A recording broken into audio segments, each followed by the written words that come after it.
¿Sí? Ok, perfecto. Bueno, agradecer al Señor, como decíamos al inicio, de poder estar juntos en esta mañana y poder también entregarle al Señor nuestra gratitud, nuestra alabanza, ¿verdad? Esta última canción era una canción muy hermosa eh, y eso muchas veces impacta también nuestro corazón, nuestras emociones también, ¿verdad? Porque el Señor nos creó con emociones y eso también muchas veces nos lleva a expresar nuestras emociones de adoración delante del Señor. En Efesios 5, del 15 al 21, perdón, que ya Ruth leyó hace un ratito atrás, es donde está centrada nuestra reflexión en esta mañana. Hemos estado desarrollando el libro de Efesios durante varios meses y ya vamos acá avanzando en esta parte de este capítulo número 5. Quiero que pensemos en esta mañana bajo el título que voy a compartir también ahí en pantalla, La vida en el Espíritu, ¿verdad? La vida en el Espíritu. Hay un ruido por ahí que se acopló. Entonces la persona que tenga su micrófono encendido, por favor, que pueda apagarlo.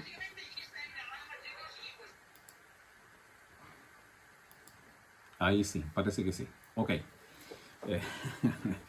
Entonces vamos a ver lo que dice la palabra del Señor en esta mañana en Efesios 5, del 15 al 21, que tiene que ver con la vida en el Espíritu.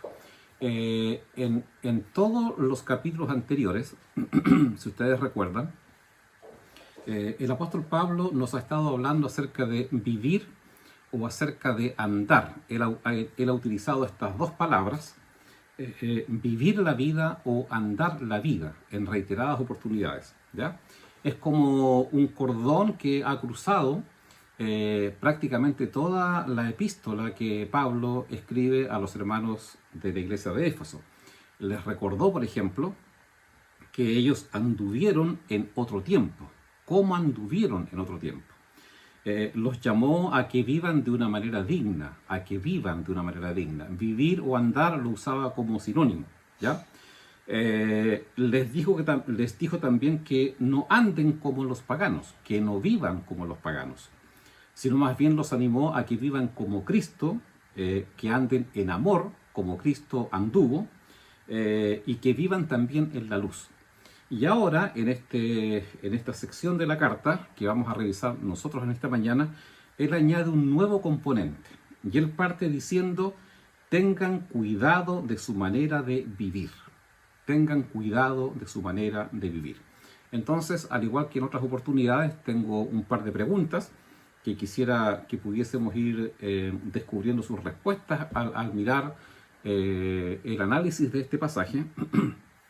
Y una pregunta es, ¿qué cuidado debían considerar los hermanos y hermanas de la iglesia de Éfeso en su manera de vivir? ¿Qué cuidado debían considerar, verdad? Porque él dice, tengan cuidado de su manera de vivir. Entonces, ¿qué cuidado debían entonces ellos considerar? Segundo, aquello tiene aplicabilidad para mi vida en el siglo XXI, puede ser aplicado a nuestra vida en este tiempo y de qué forma aquello puede ser aplicado. Entonces vamos a ir viendo un poquito el desarrollo de esta parte que el apóstol escribe a los hermanos de la iglesia de Éfeso.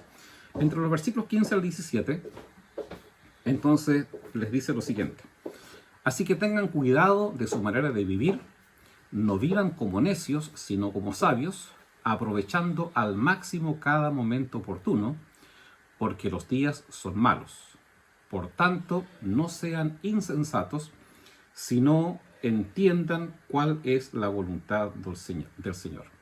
Por primera vez, el apóstol Pablo en esta carta utiliza la palabra sabios, ¿verdad? Hasta el momento él no había usado este concepto, no había usado esta palabra. Sí podemos decir que de diferentes maneras el apóstol Pablo ya nos venía diciendo que había una forma sabia de vivir la vida, que había una forma adecuada de vivir la vida, que era distinta de cómo se vive la vida según los principios del mundo, sino que era una forma enraizada en los principios de Dios. Y de alguna manera eso es vivir en sabiduría, de alguna manera eso es vivir de una forma que agrada al Señor. Entonces, una primera cuestión que descubrimos acá inmediatamente, o que reafirmamos, porque lo hemos dicho también en otras oportunidades, que esta sabiduría cristiana, que esta sabiduría de la cual Pablo está hablando, obviamente en esta mañana, es distinta a la sabiduría del mundo, que tiene que ver con una sabiduría práctica, tiene que ver de la forma en que andamos en la vida o la forma en que vivimos esta vida, ¿ya? Hay un refrán que dice, dime con quién andas y te diré quién eres. Y esta mañana yo he reformado un poquito ese refrán y le he puesto, dime cómo andas en la vida y te diré cuán sabio eres, ¿verdad? O sea, a la luz de lo que la palabra del Señor nos está enseñando, entonces, la forma en que nosotros caminemos en la vida describirá finalmente nuestra insensatez o nuestra sabiduría. Y es por eso que acá el apóstol está diciendo, tengan cuidado de su manera de vivir, no vivan como necios, sino como sabios. Y al final, ¿verdad? Dice, no sean insensatos, sino que sean entendidos respecto de cuál es la voluntad de Dios. Vivan como sabios. ¿Qué significa vivir como sabios? ¿Qué caracteriza al creyente que es un hombre o una mujer que vive sabiamente? Lo primero que el apóstol dice es tengan cuidado, ¿verdad? Aquí hay una advertencia. Es como cuando uno va caminando por la calle o va conduciendo un vehículo, ¿verdad? Y hay señalética. Y la señalética dice, ceda el paso, la señalética dice, pare, la señalética dice, cruce con cuidado, etcétera, ¿verdad? No vire a la derecha, no vire a la izquierda. Hay señalética, hay información que nos advierte de que nos desarrollemos o caminemos o avancemos según lo que allí está establecido. En la manera que hagamos aquello, entonces vamos a actuar sabiamente y eso también nos previene de peligros, ¿ya? Entonces acá él parte diciendo esto, tengan cuidado de su manera de vivir. En el fondo está diciendo, miren con cuidado, pongan atención, ¿eh? Es un llamado a caminar de forma atenta, es un llamado a caminar de forma en que uno esté atento a lo que está sucediendo, ¿verdad? Que esté observando lo que está sucediendo alrededor. El pasaje paralelo de esta misma enseñanza que está en el libro de Colosenses, añade un dato relevante. Dice, compórtense sabiamente con los que no creen en Cristo. Compórtense sabiamente con los de afuera. Mire qué interesante es esto, ¿verdad? El apóstol Pablo no nos está llamando a que vivamos cuidadosamente solamente con los hermanos y hermanas de la iglesia, sino que nos está llamando a que nos comportemos sabiamente con los de afuera, con la gente que no es creyente, con la gente que vive en esta sociedad, con los cuales interactuamos con ellos constantemente. Vivan, ¿verdad?, de manera sabia con los que no creen.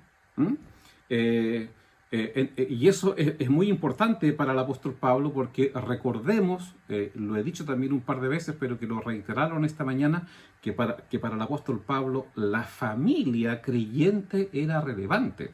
Porque en la forma en que la familia creyente viviese la vida, anduviese la vida, ¿verdad? Exteriorizara que tiene a Dios en su corazón, no por el discurso, sino que por la forma en que camina, por las decisiones que toma, eso impactaría la vida de otras familias. Y es por eso que quizás en Colosenses Pablo dice, compórtense sabiamente con los que no creen, ¿verdad? Allí mostremos la luz, allí seamos sal, allí evidenciemos lo que a veces hablamos, pero principalmente allí evidenciemos lo que está en nuestro corazón, ¿ya? Ahora, no todo camino que ofrece esta sociedad le sirve al creyente, no todo camino. La sociedad hoy día nos ofrece caminos para vivir nuestra sexualidad, lejos de Dios.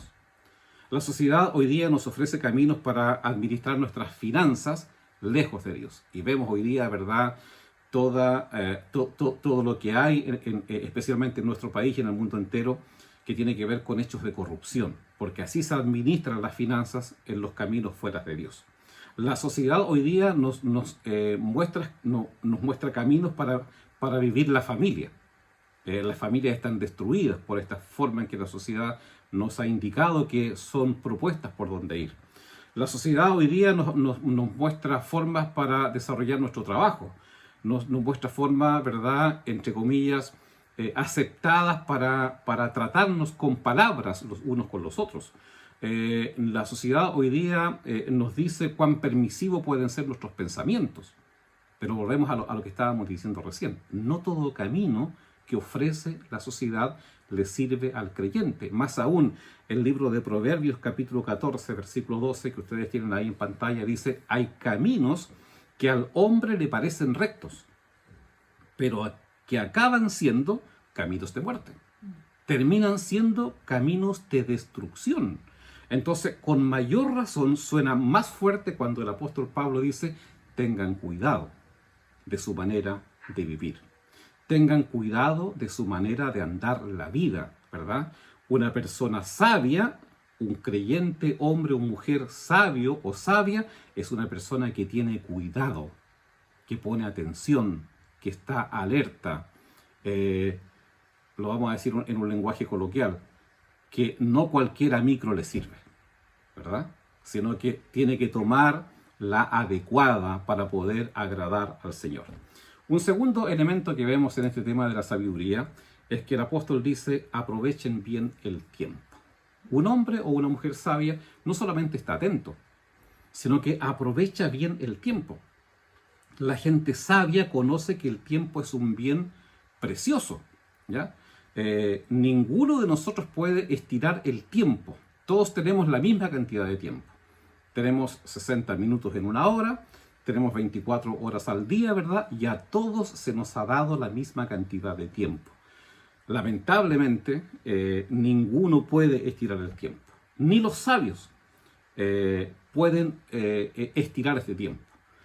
Sin embargo, los sabios pueden usar al máximo posible el tiempo que se les entrega, sacando provecho de ese espacio de tiempo que a todos, vuelvo a decir, se nos entrega de la misma forma. Una vez que el tiempo ha pasado, una vez que el tiempo ya transcurrió, que terminó, ¿verdad?, ni los sabios tienen la capacidad para poder recuperarlo. Y uno escucha muchas veces a personas que, entre comillas, se lamentan por haber perdido el tiempo, que se lamentan por no haber hecho oportunamente algo que ya pasó, que ya no fue, que ya se desaprovechó, que a lo mejor nunca más va a estar otra vez esa oportunidad. Por eso que el apóstol está diciendo que los creyentes, hombres y mujeres, que queremos vivir como sabios, aprovechemos bien el tiempo, ¿verdad? La vida, amados hermanos, no es un sinsentido. No es una serie de frenéticas actividades que concluyen con la muerte.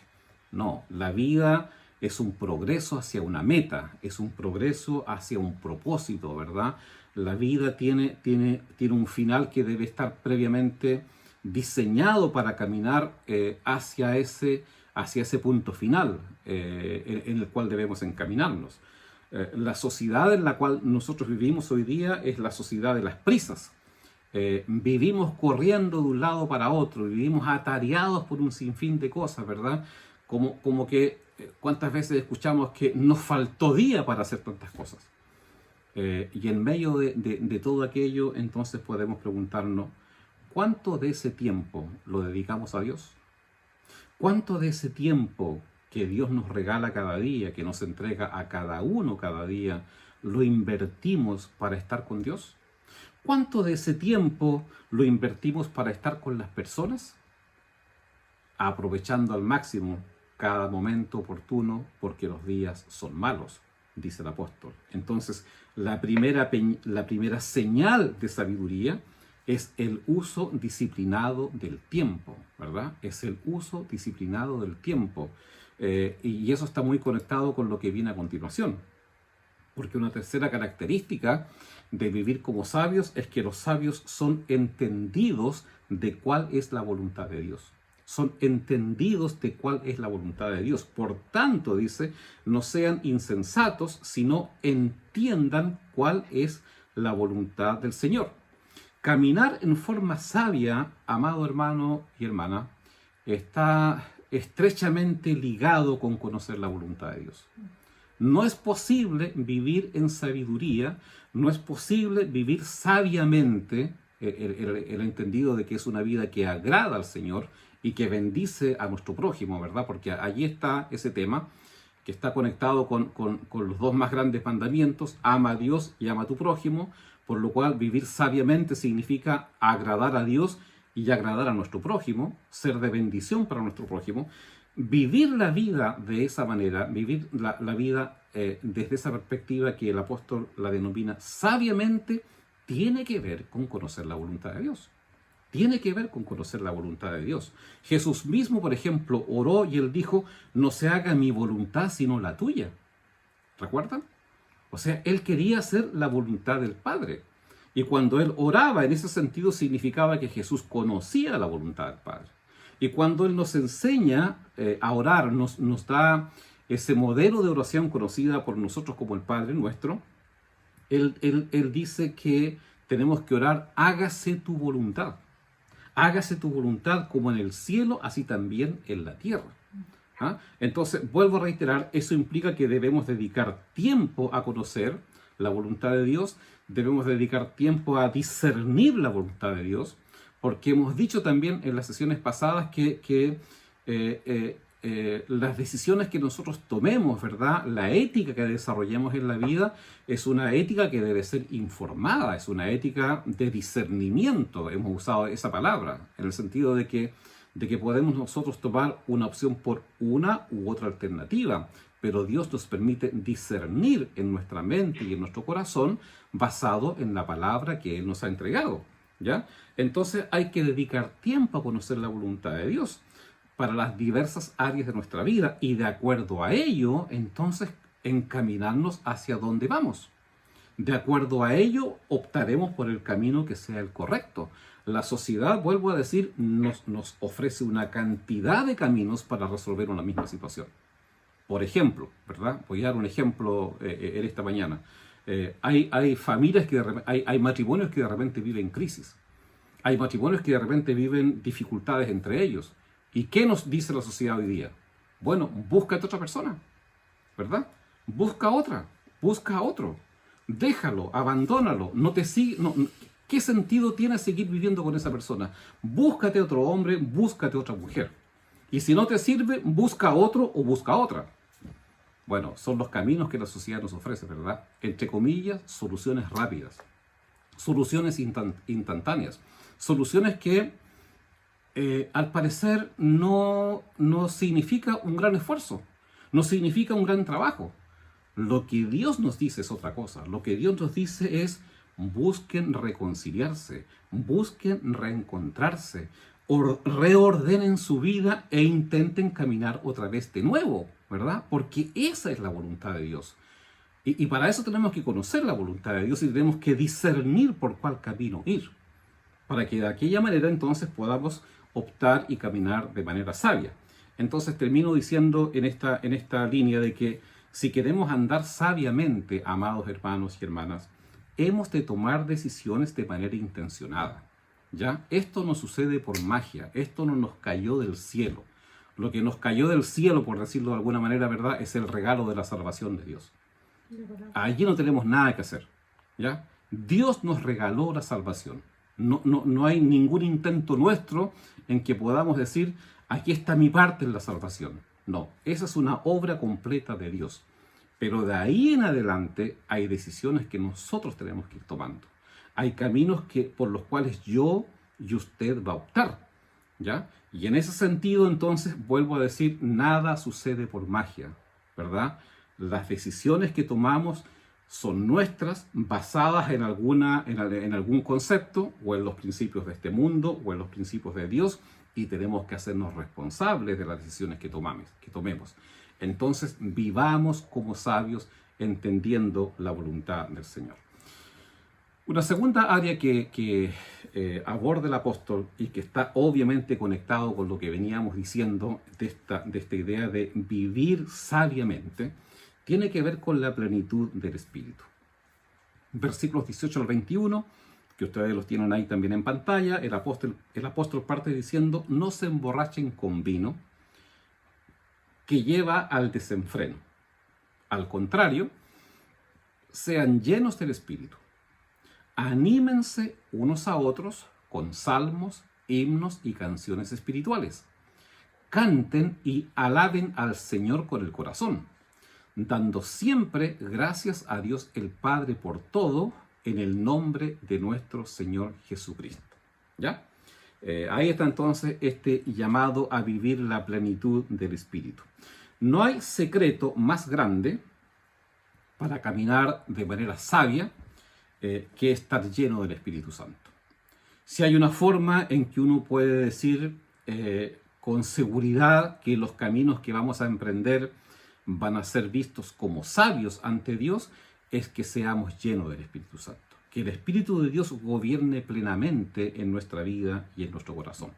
El cristianismo, amado hermano y hermana, es una religión del Espíritu. El cristianismo es una religión del Espíritu. Por ejemplo, el libro de los Hechos, que comúnmente nosotros conocemos como los Hechos de los Apóstoles, hay algunos que han llegado a decir que debiera llamarse los Hechos del Espíritu Santo. Porque todo lo que la iglesia emprendió, todo lo que la iglesia desarrolló, todos los caminos que ellos, por los cuales optaron para llevar el Evangelio, ¿verdad?, fue respaldado, fue guiado, fue conducido por el Espíritu.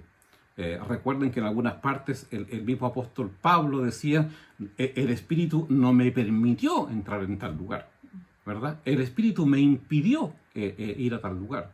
El apóstol Pedro, un día en la azotea, el Espíritu se le revela respecto de que él debía ir hacia personas que él consideraba, entre comillas, como inmundas dentro de la religión judía. Y Dios se le revela por el Espíritu, empujándolo a ir allá. Entonces, el cristianismo, nuestra religión, ¿verdad?, es un cristianismo del Espíritu.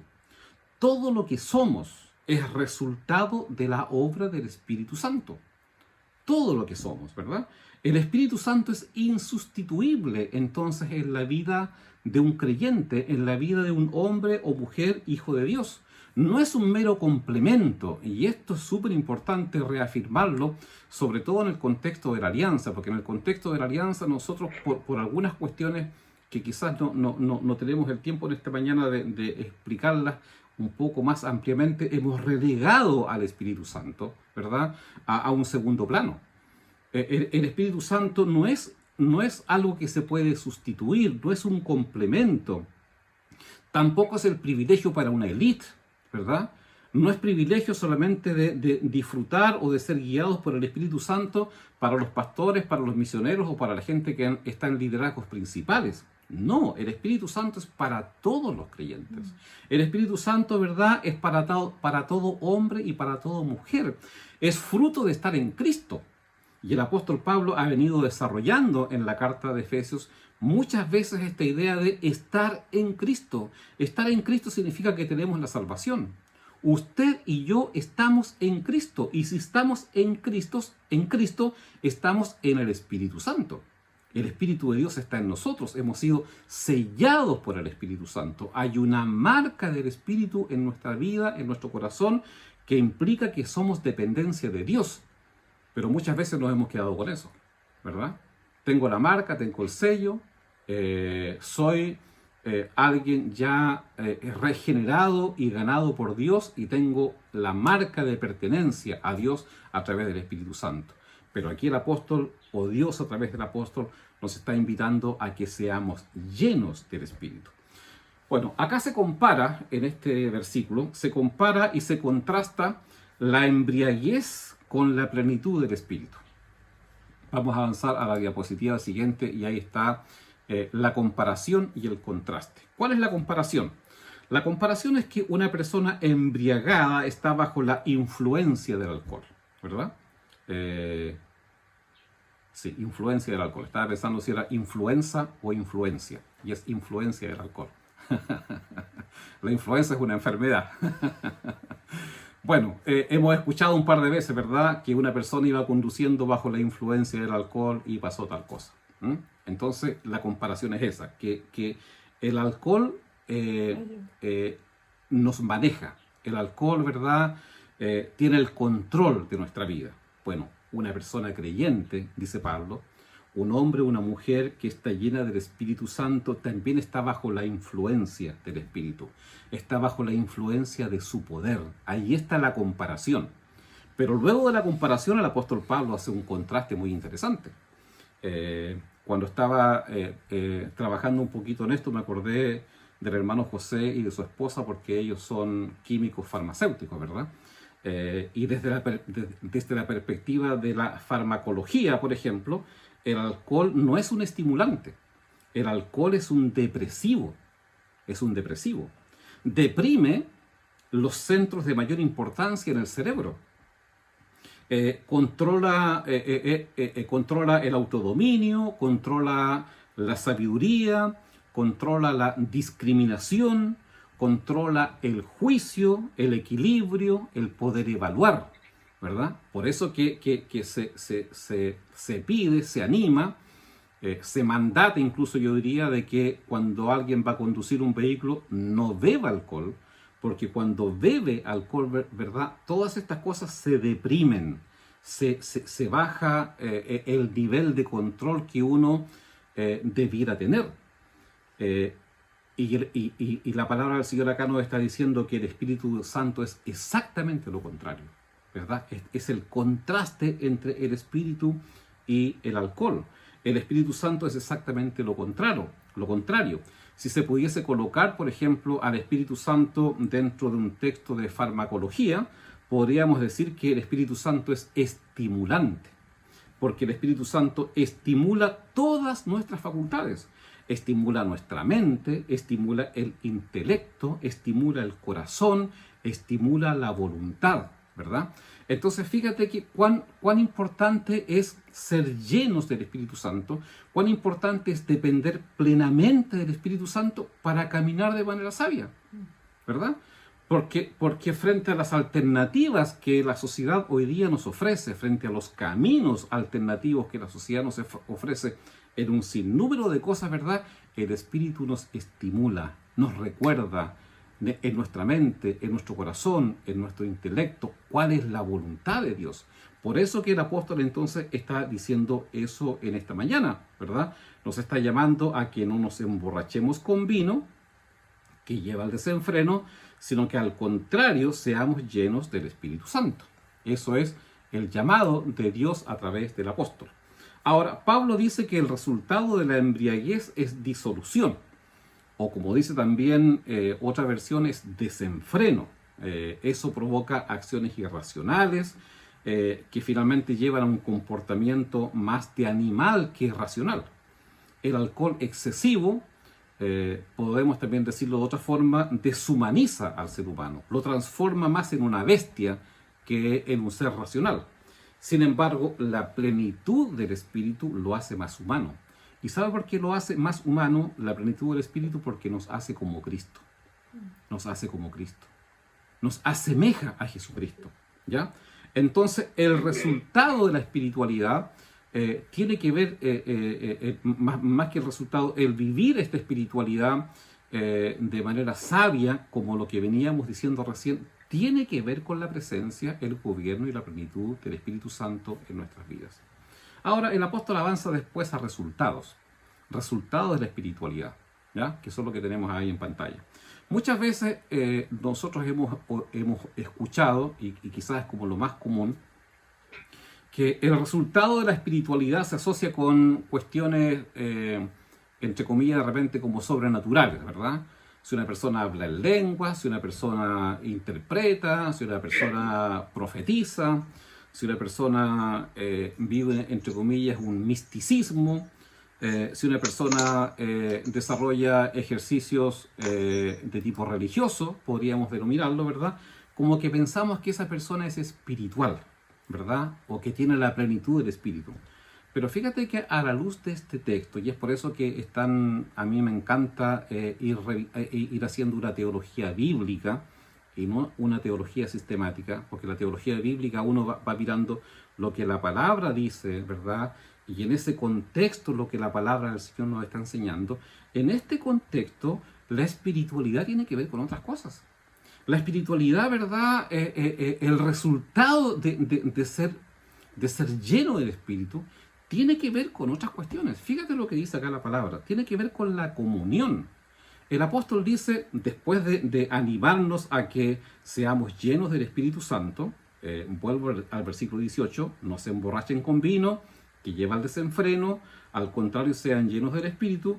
A continuación, entonces él dice, anímense unos a otros con salmos, himnos y canciones espirituales. Y eso tiene que ver con la plenitud del Espíritu. Es decir, un hombre y una mujer que está lleno del Espíritu Santo es una persona, ¿verdad?, que se anima uno a otro con salmos, himnos y canciones espirituales. El creyente, o cuando los creyentes nos reunimos, nos gusta cantar a Dios, pero también nos gusta cantar unos a otros, ¿verdad? Hay varios salmos que uno encuentra en la Escritura, fíjate que no son de adoración directa a Dios, sino que son de exhortación mutua. Tenemos ahí un ejemplo, hay muchos, pero quise colocar obviamente por el tiempo solo uno. Salmo 95, 1 y 2 dice, vengan, cantemos con júbilo al Señor, aclamemos a la roca de nuestra salvación, lleguemos ante Él con acción de gracias, aclamémoslo con cánticos. Y si usted observa, ¿verdad? Esta no es una canción que el salmista le está cantando al Señor. No es una canción que le está cantando a Dios, es una canción que nos estamos cantando entre nosotros, ¿verdad? Estamos animándonos a que aclamemos juntos al Señor. En la traducción de la Biblia al día, por ejemplo, dice, eleven al Señor la dulzura de su corazón. Eleven al Señor la dulzura de su corazón. Esto nos anima a todos. Cuando yo miré esto, ¿verdad?, quedé muy contento por todos los desafinados que somos, por todos los que no tenemos habilidades artísticas, los que no tocamos ningún instrumento, porque no tiene que ver, ¿verdad?, con que esto es solamente para las personas que tienen dones o habilidades en el canto o en la música. Aquí estamos invitados todos, nadie queda fuera. Puede ser nuestra adoración, ¿verdad?, puede ser realmente una adoración silenciosa, pero al mismo tiempo puede ser una adoración llena de gozo y llena de melodía. Entonces el Señor nos anima a que cantemos al Señor, ¿ya? Esta es una evidencia de la llenura del Espíritu. Lo segundo tiene que ver con la adoración. Dice, canten y alaben al Señor con el corazón, ¿ya? Aquí el canto no es entre nosotros. Aquí el canto es al Señor. En la primera, voy a volver un poquito atrás para que hagamos la comparación. Dice, anímense unos a otros con salmos, himnos y canciones espirituales. Animémonos unos a otros, ¿verdad? Cantemos unos a otros. En lo que dice a continuación está diciendo, canten y alaben al Señor, ¿ya? Ahora está la idea de alabar al Señor, de entregarle a Él nuestra gratitud, nuestra alabanza, nuestra adoración.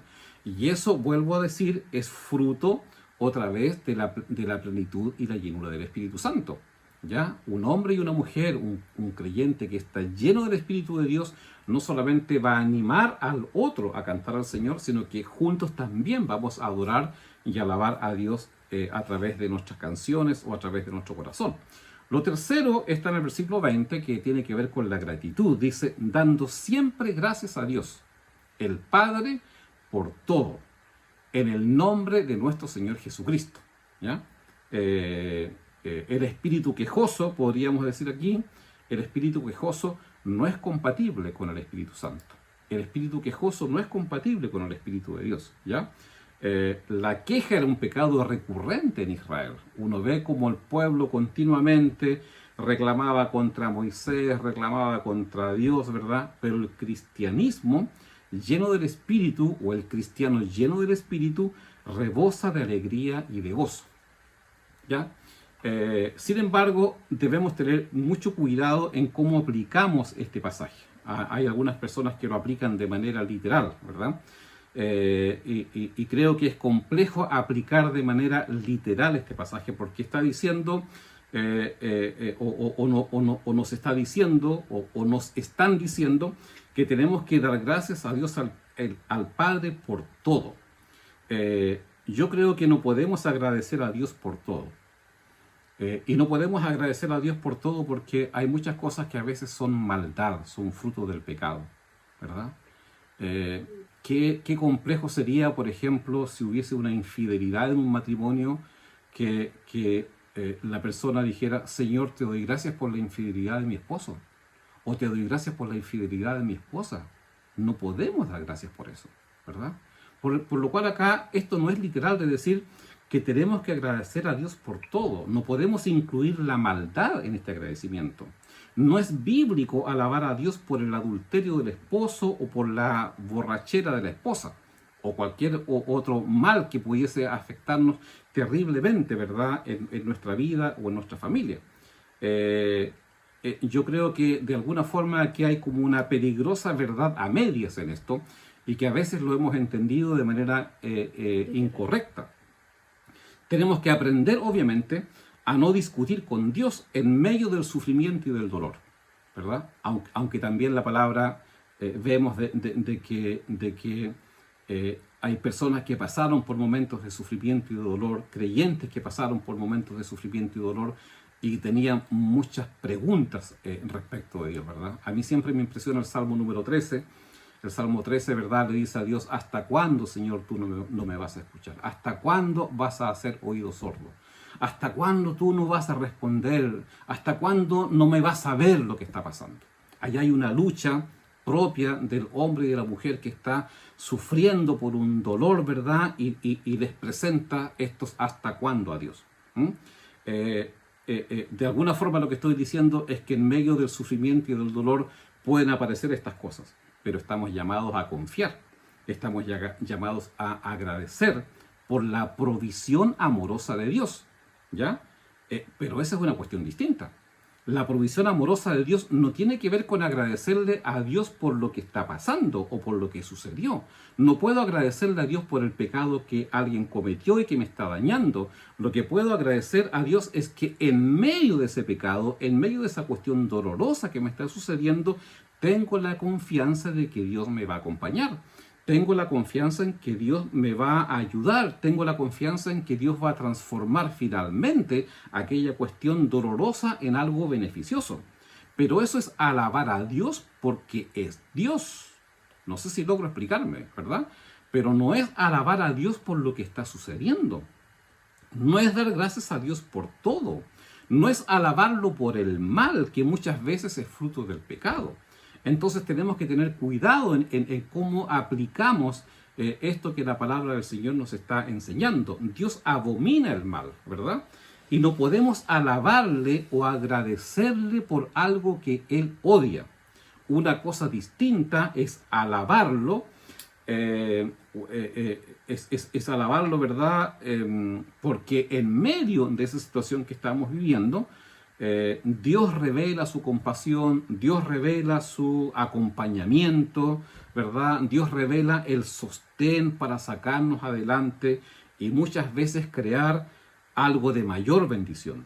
Eso es adorar a Dios y adorarlo porque Él es Dios, ¿verdad? Y eso es lo que la palabra del Señor acá también nos está diciendo.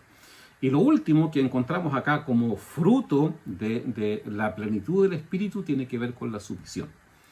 Hay algunas Biblias, algunas traducciones de la Biblia, que el versículo 21 lo colocan en un párrafo aparte, u otros lo colocan seguidito del 19, haciendo un punto aparte después.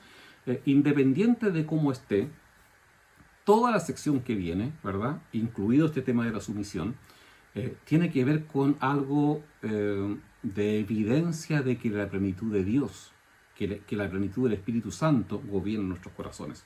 Por eso que dice, sométanse unos a otros por reverencia a Cristo. Sométanse unos a otros por reverencia a Cristo. Una persona que dice estar llena, ¿verdad?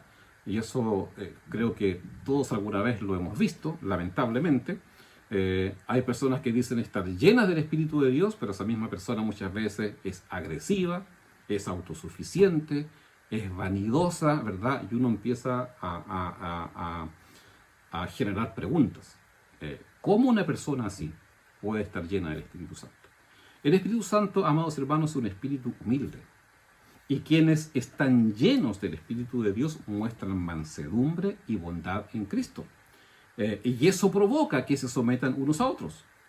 Quienes están sujetos a Cristo no tienen ninguna dificultad de someterse el uno al otro. Por eso que después viene toda una sección, ¿verdad?, que tiene que ver con el tema de familia, de esposo, de esposa y de hijos, pero viene conectado con lo anterior, de que si nosotros estamos llenos del Espíritu Santo podemos someternos los unos a los otros, podemos respetarnos los unos a los otros y podemos amarnos los unos a los otros.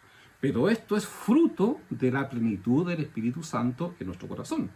Entonces, la comunión, la adoración, la gratitud y la sumisión son resultados de vivir en la plenitud del Espíritu Santo.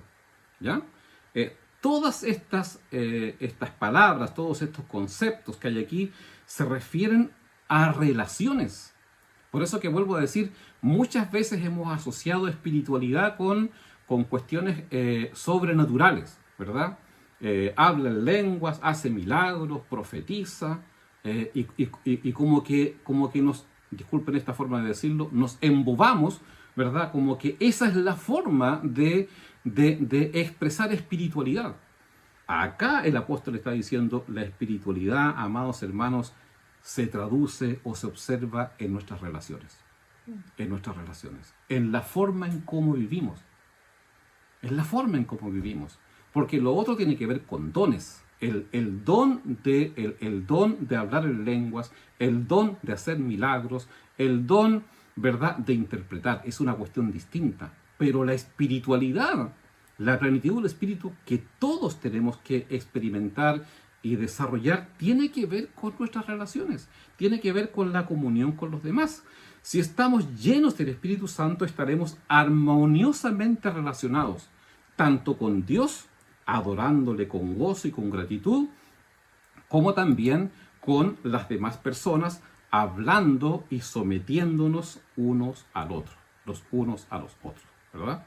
Entonces, qué hermoso es ver que la plenitud del Espíritu tiene que ver con esto, tiene que ver con relaciones entre las demás personas y cómo entonces vamos tomando los caminos apropiados para poder avanzar. Ser llenos del Espíritu, amados hermanos y hermanas, y voy terminando con esto de esta mañana, es un mandamiento, primero que nada, no es una opción. No tenemos libertad para evadir esta responsabilidad, ¿verdad? Estamos convocados, estamos mandatados, se nos llama, se nos manda a que vivamos llenos del Espíritu Santo. Es un mandamiento en plural, ¿verdad? Está dirigido a toda la comunidad cristiana, por eso que el apóstol dice en el versículo número 18, no se emborrachen con vino, que lleva al desenfreno, al contrario, sean, plural, ¿verdad? Sean llenos del Espíritu. Es un mandamiento para toda la comunidad cristiana. Ninguno de nosotros debe embriagarse, pero todos debemos ser llenos del Espíritu Santo. Es para todo el pueblo de Dios. ¿Ah? Lo que dijimos también en algún momento hace un rato atrás, no es solamente para personas privilegiadas, no. Acá, si pudiésemos decirlo de una forma que nos permita comprenderlo, porque en el pueblo de Dios no es así, pero desde el más importante hasta el menos importante, vuelvo a decir, en el pueblo de Dios no es así, porque todos somos iguales, pero si pudiésemos un poco dar algo de luz para entenderlo mejor, desde el más importante hasta el menos importante, desde el que lleva más años hasta el que viene empezando recién, todos tenemos que ser llenos del Espíritu Santo y vivir en esa plenitud del Espíritu Santo. Tercero, No existe una técnica para ser lleno del Espíritu. No hay una fórmula, ¿verdad? Lo que sí podemos decir es que lo esencial es el arrepentimiento. ¿Ya? Ese arrepentimiento que nos lleva a arrepentirnos, valga la redundancia, por haber contristado al Espíritu Santo. ¿Ya? Entonces, esencial es el arrepentimiento, volvernos del pecado y tener una apertura de fe que no impida a que el Espíritu nos llene, que no impida que el Espíritu de Dios, ¿verdad?, satisfaga plenamente nuestro ser. En Colosenses capítulo 3, versículo 16, por ejemplo, dice que la palabra de Cristo habita en abundancia en ustedes. Y es un tema importante porque sabe que nunca se puede separar, ni se debe separar al Espíritu Santo con la palabra. Jamás. Acuérdense que Jesús también, cuando les habló a los apóstoles respecto de que Él se iría, ¿verdad?, y que vendría el Espíritu Santo, dice que el Espíritu Santo les recordaría y les enseñaría todas las cosas que Él había dicho, ¿verdad? Y eso tiene que ver con la palabra. Entonces, obedecer la palabra y recibir al Espíritu son cosas virtualmente idénticas, ¿ya? Entonces, tenemos que conectarnos con la palabra del Señor, para que de esa manera entonces el Espíritu de Dios también pueda hablarnos y llenar nuestro corazón. Una última cosa, es decir, que el Espíritu Santo, o que este mandato de ser lleno del Espíritu Santo se encuentra en un tiempo presente continuo. Esto indica que debemos continuar siendo llenados, ¿verdad? Que tenemos que seguir siendo llenados siempre. No es la llenura del Espíritu Santo no es una experiencia que sucedió una vez y nunca más, ¿verdad? No es una experiencia remota que sucedió una vez y nunca más, entre comillas, la hemos experimentado. No, tiene que ser una experiencia continua, ¿verdad? Tiene que ser un privilegio continuo, este privilegio de ser renovados continuamente con la plenitud del Espíritu. Si hemos de vivir o si hemos de andar de una forma que exalta a Dios, necesitamos ser llenados del Espíritu Santo de forma continua, a cada momento de nuestra vida. Hace un par de semanas atrás, parece que la semana antepasada, vimos un pequeño video donde, cuando vimos el culto de misiones y la promesa de fe, y aparecía el pastor Jorge Barra diciendo que la Alianza Cristiana y Misionera se había formado de dos movimientos, no sé si se acuerdan, ¿verdad? Un movimiento de santidad y un movimiento de misiones. Entonces, en la Alianza Cristiana y Misionera, amados hermanos, la llenura del Espíritu y el cumplimiento de la misión van juntos. Alberto Benjamin Simpson, que es el fundador de la Alianza Cristiana y Misionera, se cuenta que él reclutaba misioneros para enviarlos al campo, para enviarlos a diferentes lugares del mundo. Y entre otras cosas, él se entrevistaba con los misioneros. Y había una pregunta que para Simpson era clave. Y la pregunta que él le hacía a los misioneros era la siguiente: ¿cuándo fue la última vez que fuiste lleno del Espíritu Santo? Y esa pregunta, o la respuesta a esa pregunta, muchas veces permitía que el misionero, desde la perspectiva de Simpson, siguiera en carrera, o tenía que esperar un poco, ¿verdad?, para poder avanzar hacia lo que había en el corazón de ese hombre o de esa mujer para cumplir la misión. ¿Ya? ¿Cuándo fue la última vez que fuiste lleno del Espíritu Santo? ¿Por qué Simpson hacía esa pregunta? ¿Por qué para Simpson era tan relevante? Porque no es posible cumplir la misión sin la llenura del Espíritu. Porque no es posible hacer la voluntad de Dios sin la plenitud del Espíritu de Dios obrando en nuestras vidas, ¿verdad? Porque no es posible caminar la vida, vivir la vida grata delante de Dios si no hemos tenido una experiencia continua del Espíritu Santo. Entonces, en esta mañana no está Simpson aquí, ni nosotros tampoco somos candidatos a ser misioneros, pero somos creyentes, somos hijos e hijas de Dios. Y el Espíritu de Dios, o Dios, nos pregunta en esta mañana: ¿cuándo fue la última vez que fuiste lleno del Espíritu Santo? ¿Cuándo fue la última vez? Me acuerdo que estuve una vez haciendo clases en el seminario y trabajábamos este tema con los chicos, algunos estudiantes. Eh, y les conté esta misma experiencia y les pregunté, bueno, ¿cuándo fue la última vez que fuiste lleno del Espíritu? Estudiante del seminario. Y algunos de ellos pudieron recordar y decir la semana pasada, o hace 2 días, o hace 3 días. Y otros de ellos no tenían recuerdos de cuándo fue la última vez que fueron llenos del Espíritu. ¿Verdad? Muchas veces olvidamos esto. Muchas veces pensamos que esto es una cuestión que no tiene mucho valor, que no tiene mucha importancia en la vida que estamos desarrollando como hijos o como hijas de Dios. Amados hermanos, a la luz de la palabra del Señor, si queremos vivir de manera sabia, si queremos vivir de una manera que agrade a Dios, si queremos ser hombres y mujeres que tomemos los caminos correctos, que no nos equivoquemos en los pasos que hemos de dar, ¿ya? Es posible que Dios nos ha hablado en las semanas anteriores y nos hemos arrepentido de algunas cosas que hemos hecho mal y le hemos pedido al Señor que nos perdone y qué bueno ha sido eso. Pero ahora tenemos que pedir a Dios que nos llene de su Espíritu. Tenemos que pedir a Dios, ¿verdad?, que su plenitud gobierne en mi vida.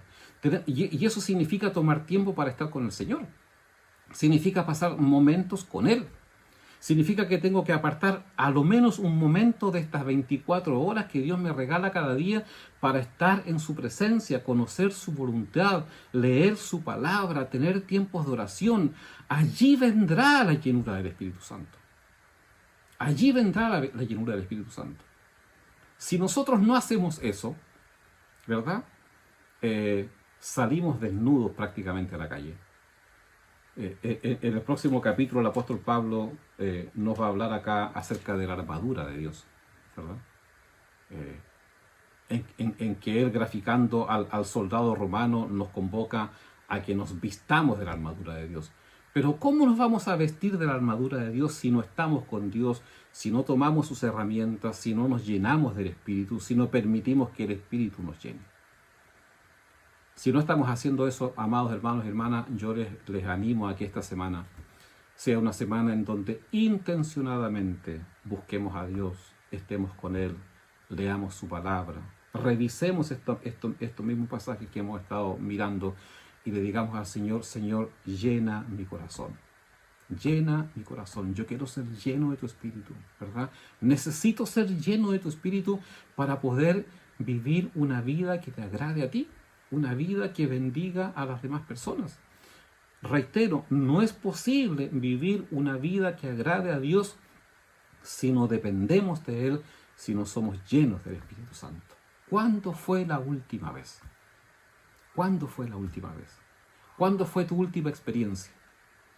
Que te rendiste a Dios y experimentaste que Dios estaba allí, ¿verdad? Hay diversas formas, todos somos distintos, ¿verdad? Hay personas que de repente corren lágrimas por sus ojos, hay personas que quizás se quebrantan, hay personas que se quedan en silencio, hay personas que perciben que Dios está allí. Yo no sé cómo es tu forma, yo conozco la mía, ¿verdad? Pero hay una experiencia, no es una cuestión intelectual solamente, no es una cuestión de solo saberlo, hay una experiencia que uno pasa con Dios, ¿verdad? Y allí está la llenura, allí está la plenitud del Señor. Trabajemos en eso en esta semana, ¿verdad? Trabajemos en eso en esta semana. Señor, llénanos de tu Espíritu. Si queremos que Iquique conozca al Señor, tenemos que ser hombres y mujeres llenos del Espíritu, para que podamos ser luz, para que podamos ser sal, para que podamos alumbrar, no solamente para que tomemos las decisiones correctas. Acuérdense que Pablo partió diciendo, ¿verdad?, que vivamos sabiamente para con los de afuera, para que los demás vean, para que los demás se den cuenta, ¿verdad? A lo mejor no tenemos que hablar, pero la gente se dará cuenta, y se dará cuenta que somos creyentes, no porque andemos con una camiseta que diga Alianza Cristiana y Misionera, o que tenga una cruz o lo que sea, sino que porque somos llenos del Espíritu y podemos vivir expresando a Dios en lo que hacemos. Oremos al Señor en esta mañana. Amado Padre, Gracias porque a través de tu palabra, en esta mañana tú nos recuerdas cuán relevante, cuánta importancia tiene, Señor, cuán significativo es que siendo tus hijos, a quienes tú nos limpiaste por la sangre de Jesucristo de todos nuestros pecados, ahora, en esta nueva vida, vivamos plenamente llenos de tu presencia. Cuán importante es, Señor, que seamos llenos del Espíritu. Y probablemente quizás una primera cuestión que debiéramos hacer en esta mañana es pedirte perdón porque no hemos, Señor, valorado la importancia que esto tiene. Hemos valorado la salvación, estamos agradecidos contigo, ¿verdad? Tenemos gratitud en nuestro corazón por lo que tú has hecho, pero hemos dejado en un segundo plano al Espíritu de Dios, a quien tú dejaste aquí, para que viva con nosotros, para que esté con nosotros, para que nos guíe a toda la verdad. Amén. Señor, perdónanos porque nos falta tiempo para hacer nuestras cosas, pero no tenemos tiempo para estar contigo. Y ese es signo no de sabiduría, sino que a la luz de tu palabra, hoy día tú nos dices que eso es signo de insensatez. El necio no tiene tiempo para estar contigo. El sabio busca un espacio para que tú estés con él, para estar en tu presencia, porque allí conocemos tu voluntad, allí nos llenamos de tu presencia y podemos salir de casa o podemos enfrentar las cosas aún sin salir de casa, viviendo en tu voluntad.